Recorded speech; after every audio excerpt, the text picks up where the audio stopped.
বুধবার 24তম সিপিআইএম দলের রাজ্য সম্মেলনকে কেন্দ্র করে আগরতলা টাউন হলে পতাকা উত্তোলনের মধ্য দিয়ে কর্মসূচির সূচনা করা হয়।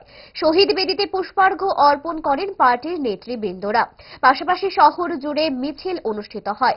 মিছিলটি রবীন্দ্র শতবার্ষিকী ভবনের সামনে এসে সমাবেশে মিলিত হয়। সমাবেশে বক্তব্য রাখেন সমন্বয়কারী প্রকাশ করাট, পিবিএম মানিক সরকার, রাজ্য সম্পাদক জিতেন্দ্র চৌধুরী। বিকেল 5টায় আগরতলা টাউন হলে প্রতিনিধি সম্মেলন পর্ব শুরু হবে। নতুন রাজ্য কমিটি গঠনের মধ্য দিয়ে 31শে জানুয়ারি সম্মেলন শেষ হবে। ক্ষমতাহীন সিপিএম এর কাছে এবারের রাজ্য সম্মেলন যথেষ্ট গুরুত্বপূর্ণ। ৩৮,৮৪৩ জনের মুখ হয়ে সম্মেলনে 441 জন প্রতিনিধি অংশগ্রহণ করবে। তার আগে শাখা, অঞ্চল, মহকুমা এবং জেলা সম্মেলন অনুষ্ঠিত হয়। আগামী এপ্রিল মাসের প্রথম সপ্তাহে তামিলনাড়ুর মাদুরাইয়ে 24তম সিপিআইএম পার্টির কংগ্রেস অনুষ্ঠিত হবে। ত্রিপুরা রাজ্যের এই সম্মেলন থেকে পার্টি কংগ্রেসের প্রতিনিধি নির্বাচিত হবে। সম্মেলন প্রসঙ্গে সংবাদ মাধ্যমের সামনে সিপিআইএম রাজ্য সম্পাদক जितेंद्र चौधरी विस्तारित तथ्य तुले धरें।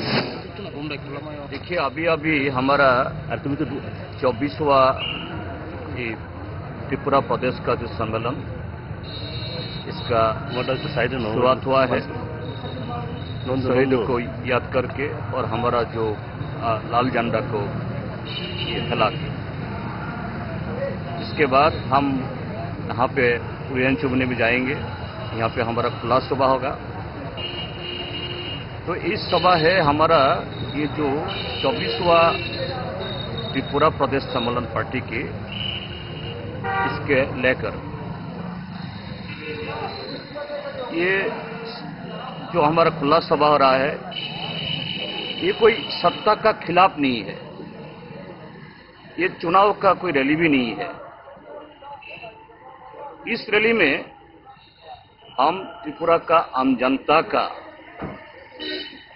उनका दुख, उनका कष्ट, उनका संघर्ष, उनका चाहत, उनका मांग, ये चर्चा करेंगे।